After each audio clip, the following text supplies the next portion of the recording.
How's it going?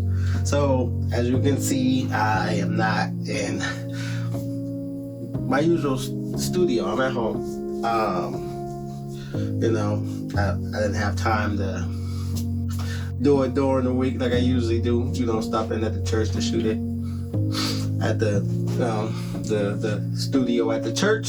So, I decided to bring it back to my house. That's where I started at anyways, right? I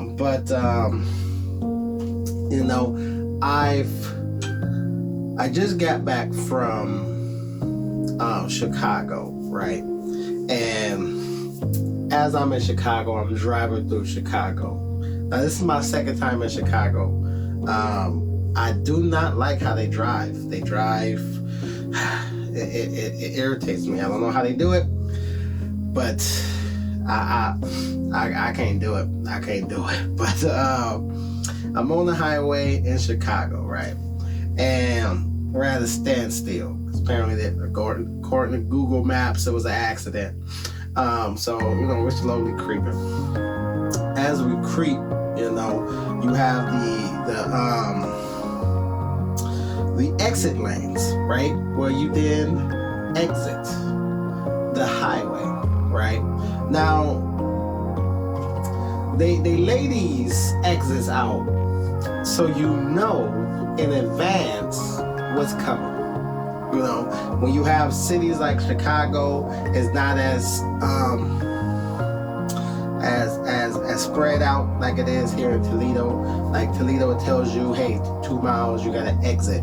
Hey, 1 mile from the exit, then boom, let you know, boom, exit right here, right? Chicago, you don't get that privilege because it's like literally there's a lot of exits, but either way, it tells you that, hey, you have an exit. So if you're in this lane, there's an exit lane. So if you continue in this lane, you're going to exit. So if you don't want to exit, merge over. And then after I got out of Chicago and entered Indiana, right, they was doing construction on the highway, right? So it's just just nonsense, right? So when they do construction, they'll shut down the lane and they'll put the signs up and then they'll put an arrow that says, hey, it's time to merge, right? And then you got people that, just like the exit, that they don't want to exit. But the thing is, they want to go around you, right, to get to cut, basically. And then they try to force their way over, right? Which then cause another jam up because they're trying to force their way into something they should have never got into. You know what I'm saying? Then it's like that for construction. You got these merge, it tells you to merge, but then you got people who wait until the very last second to try to get over. They either force their way over or trying to, what I'm saying? There's a video I watched on red flags or whatever, and then there's a video about yellow flags, and as I'm driving through Chicago, that video pops up. It's yellow flags, that God places yellow flags in your life to let you know, hey, you might, want to rethink this situation that you're in. Hey, there's a merger. Hey, it's time. Let's merge over. God puts up these yellow flags just like construction people put up the merger signs to let you know that, hey, this road is finna merge into the other lane. You might want to get over before it's too late. And God put up these yellow flags to let you know about things that's finna come. Like, hey, this path you on, you might want to get ready, man. It's time to, move over here. This lane that you in is finna merge. I'm working on something over here, so I need you to merge over here. And what we do is we wait till the last second, and then you enter into the red flag zone. And I watch Google Maps, it goes from green to yellow to red. And for me, that indicates to let me know that traffic is going to flow good up to the yellow point. And then it's going to slow down. You might not come to a complete stop, but you might have to jerk a little bit, slow down a little bit, and then go. Slow down a little bit, go. And then you hit this red zone to let you know that, hey, this, you're going to have to stop, right? And, you know what I'm saying? That's how God is. God is letting us know, right, that, all right, this part of your life that you're in, it may be smooth sailings. You know what I'm saying? But, you know what I'm saying? You're going to hit a spot where I'm going to need you to slow down. All right, I don't need you to stop, but I might need you to slow down, okay? And the problem is, you have people that are not willing to slow down or you know what I'm saying, merge over. So then they wait until the last second, and then that causes them to cause a bag up, which then now people got to come to a complete stop now. Now you got to stop. And God, you know what I'm saying? God is telling you that, hey, you know what I'm saying, you're on a good track. All right. And then as you're going, you know what I'm saying, you might not be following. Okay, got some yellow flags here. I need you to, you know what I'm saying, merge back over. You in the lane. I need you to merge out of this lane. You know, and then we don't listen. Then now it feels like our life is at a standstill, like we're not going anywhere because we didn't pay attention to the yellow flags. You know what I'm saying? We're so focused on the red flags that we miss the yellow flags that puts us right in the path of a red flag. You know, so as we go throughout the day, as we go throughout the week, you know what I'm saying, pay attention to those yellow flags, because those are indicators that you are heading to a red flag. And those red flags, you know, I don't need to tell you that you need to avoid those, right? You know, so just pay attention to what God is telling us. You know what I'm saying? If he drops that yellow flag, it's like, bro, you know what I'm saying? All right, let's read, what am I doing? You know what I'm saying? For this yellow flag to appear in my life, you know, and let's really, really hone in on, you know what I'm saying, focusing on what God has for us, because that's the only way that we can move forward. You know what I'm saying? As an individual, as a church, you know, we got to pay attention to these and be conscious of what it is that we're doing, you know, in our lives that, you know what I'm saying, can affect other people's lives, you know, because God said that, you know, whatever you do, don't cause your brother to sin. You know, that what you're doing may not be a sin. But if what you're doing causes someone else to sin, then you need to reevaluate what it is that you're doing, because your actions is causing your brother to then sin. You know, we got to pay attention, be conscious. You know, so with that being said, you know, let's get ready for church. Well, once again, good morning. Thank you for coming today. Thank you, whoever's on Zoom. Thank you for coming today or tuning in today.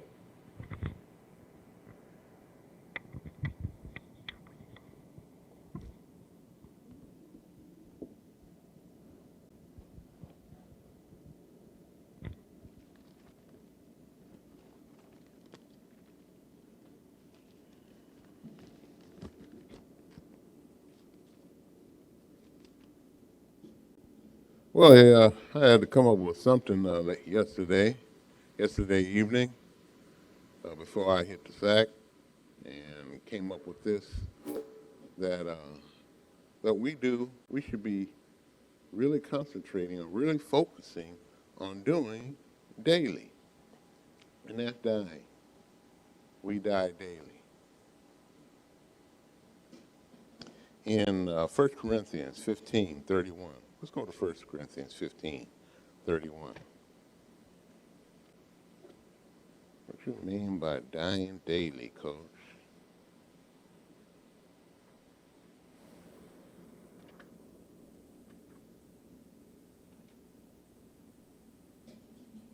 (1531). I affirm by the boasting in you which I have in Christ Jesus our Lord, I die daily. And so I'm going to give you a few scriptures today on dying daily, how we die daily, how Jesus did it, and do we do it alone?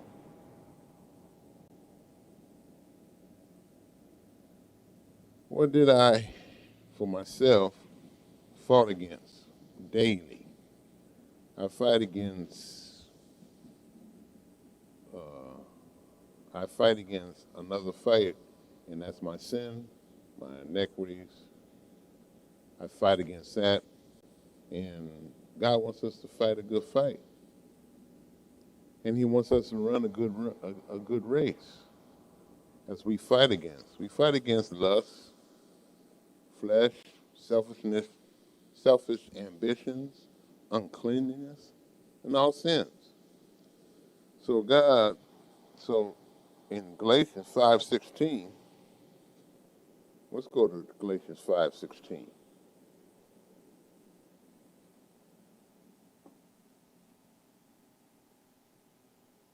Galatians 5:16.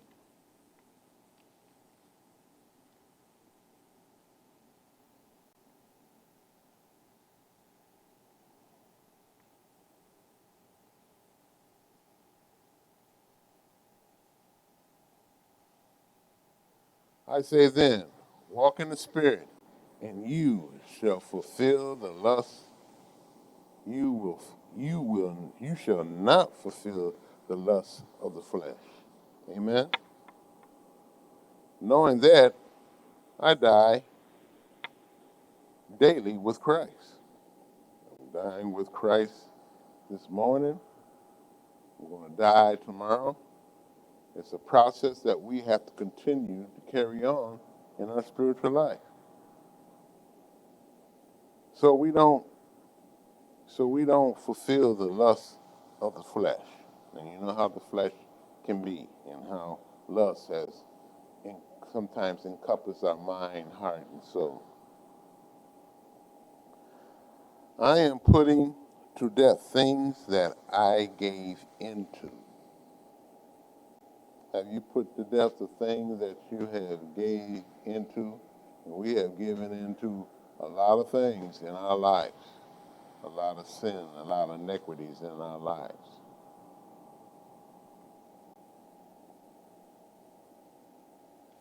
And just like death, we are killed all the day long. I am accounted as sheep for the slaughter. But you ever think about being sheep for the slaughter?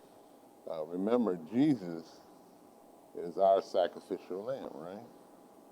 Well, we have to follow behind that daily. Daily, we have to follow behind that.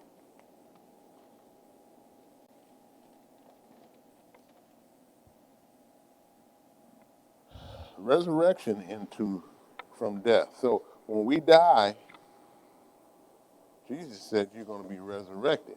All right. Well, that's how it is daily with our life.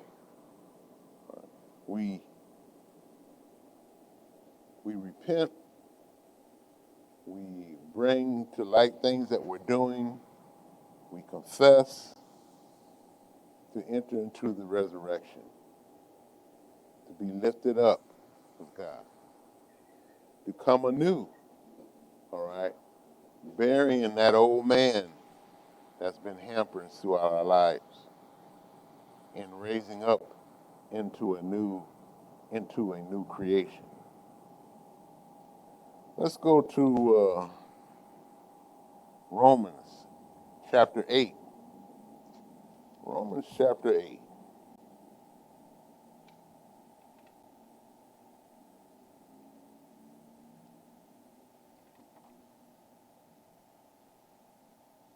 verse 36 through 39.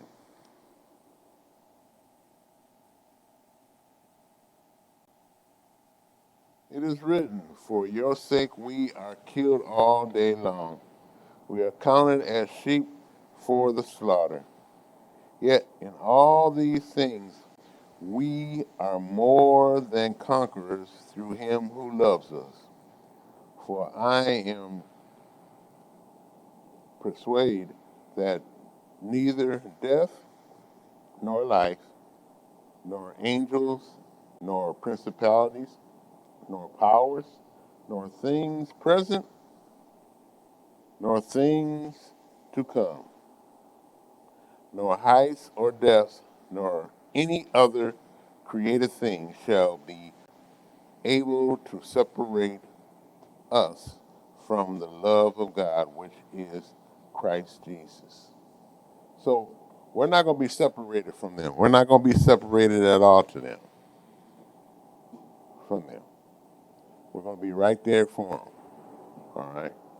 We are supposed to be a living sacrifice. So we live our lives sacrificing to Christ, with Christ.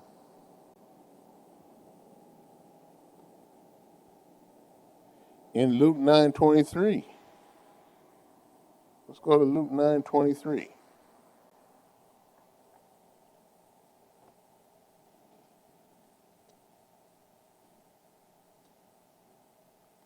Luke 9:23.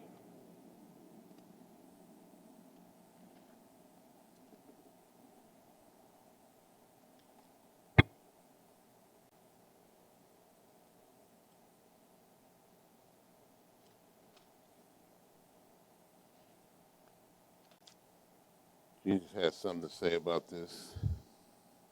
In 9:23, he said to them all, "If anyone desires to come after me, let them deny themselves, take up his cross, and follow me."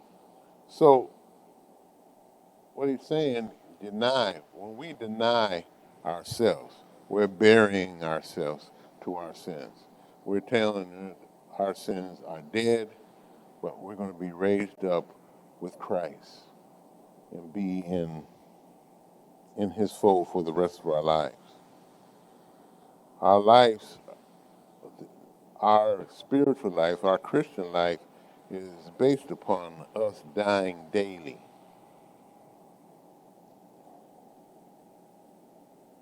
In Acts 17:2 through 5, we want to put our sins to death. And so in Acts 17:2 through 5,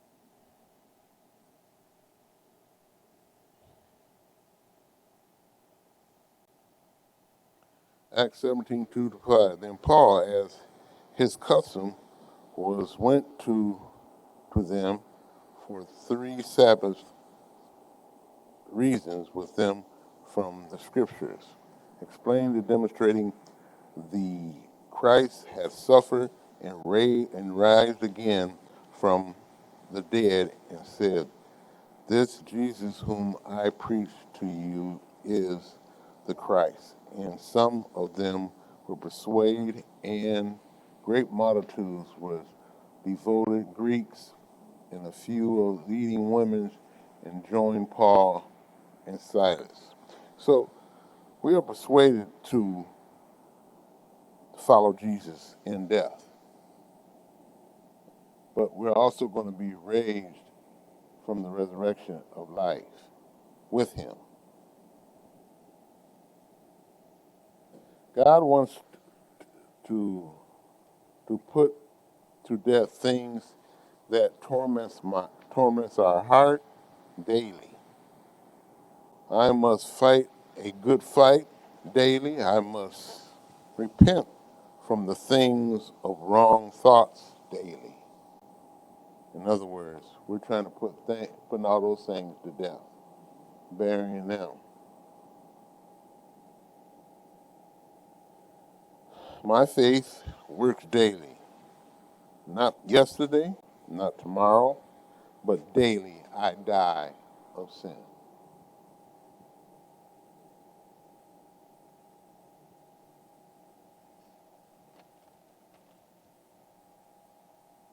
We are more than conquerors through the love that that love that Christ puts upon us. We can believe Paul when he says in Romans 8:36, as we 8:36 through 39, as we die with Christ, all the things that is put to death is put to death in us daily. We we follow Christ even through death every day in our lives. We can do daily. Christ humbly approach the Father through prayer. Even though Jesus was God in the flesh, he still leaned upon God the Father for everything he said and did while he walked this earth daily. As that word keeps on coming, daily. Daily we have to join with Christ. Daily we have to pray to him. Daily we have to humble ourselves before him. Daily we do these things. We put ourselves away. We kill ourselves. We die. All right. To bring Christ in. All right. As we decrease, he increases.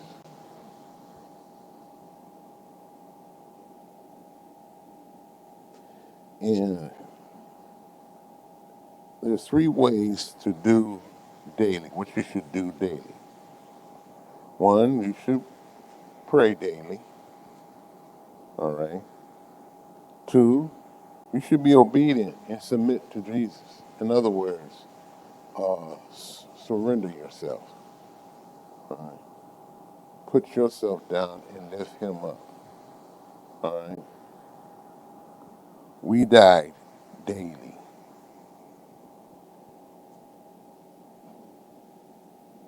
And we die so the will of God can surface in our lives.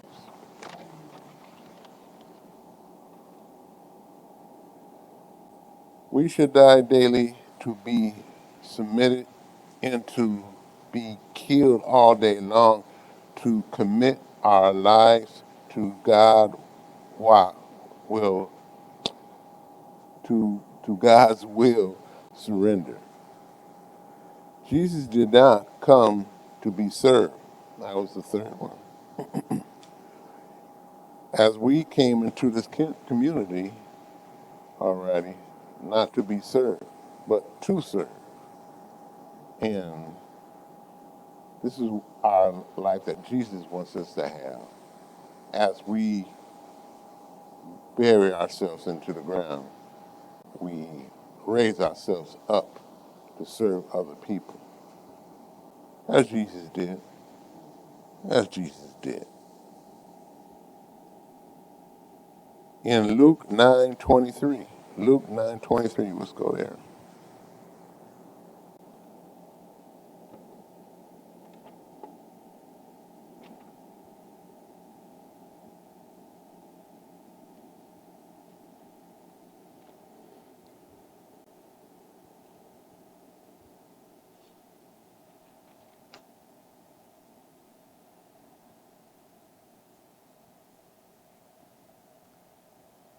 If anyone,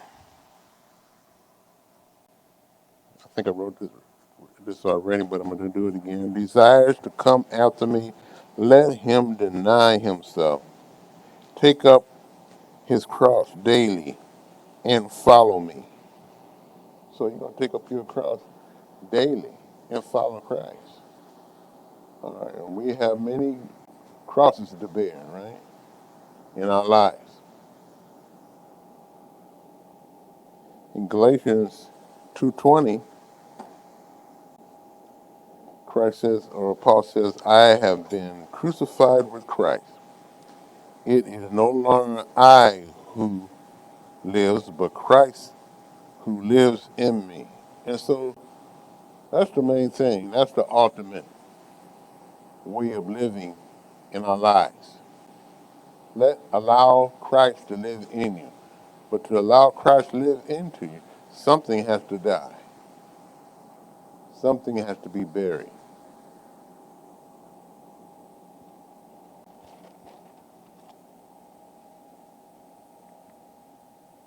So, we surrender ourselves unto death,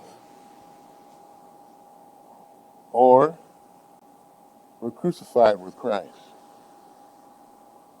As in Mark 34:35, Mark 8:34-35, Mark 8:34-35.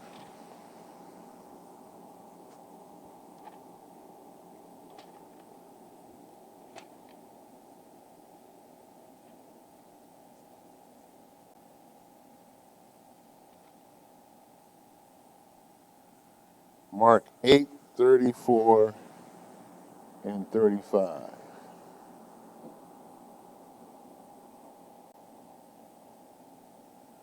When he had called the people to himself with the disciples also, he said to them, whoever desires to come after me, let him deny himself, take up the cross, and follow me. There we go again. Take up the cross. Crucify yourself and be raised up in Christ.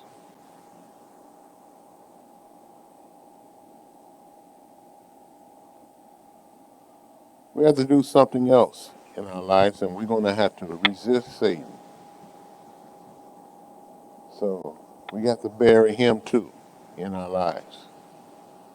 Resisting Satan, as it says in James 4:7. In James 4:7.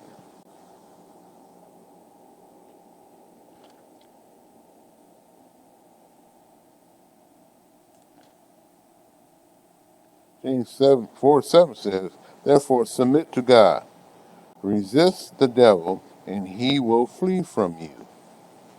All right, so in that process, we got to resist Satan. All right, we got to bury his temptations and his deceptions that he tries to put on us. So we bury him. We bury him.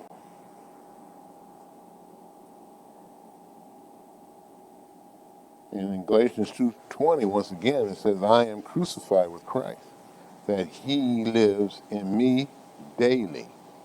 So Christ got to live in you daily. I die daily by being a doer of his word. And so we got to be in this book, to be a doer, to understand, to get instructions of how we should live. And that is written, if you want to put this down, in James 1:22. When we put to death sin and the old man, the old self, daily, we are saved into a new self, into a new nature, into a new creation, into a new creature, into a new man or woman in Christ. We are saved daily.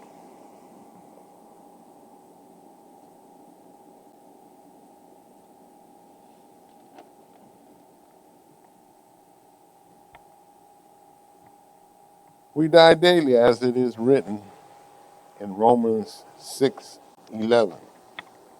Let's go to Romans 6:11.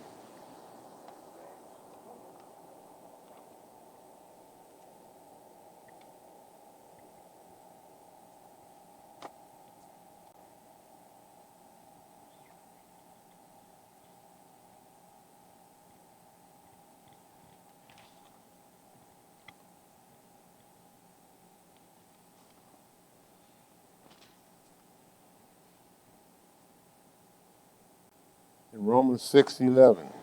Romans chapter 6, verse 11. Likewise, you also reckon yourself to be dead indeed to sin, but alive to God in Christ Jesus our Lord. So we're supposed to be dead to sin. We bury that, all right? But we're raised up, and we're supposed to live our life in Christ Jesus.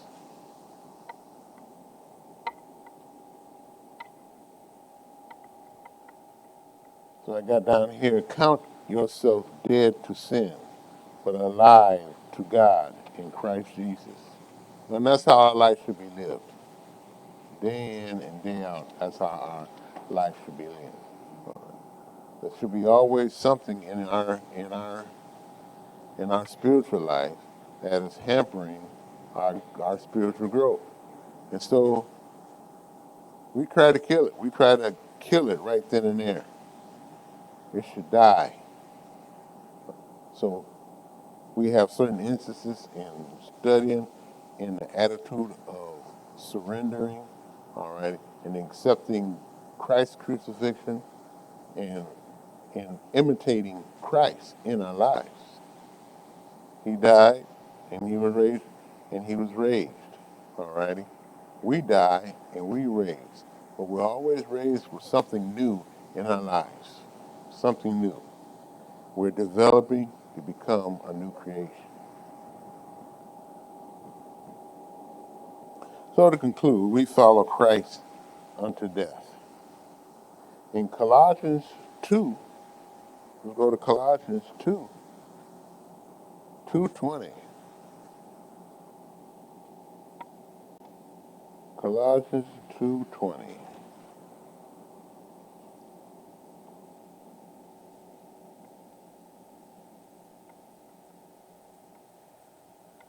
Colossians 2:20 through 23.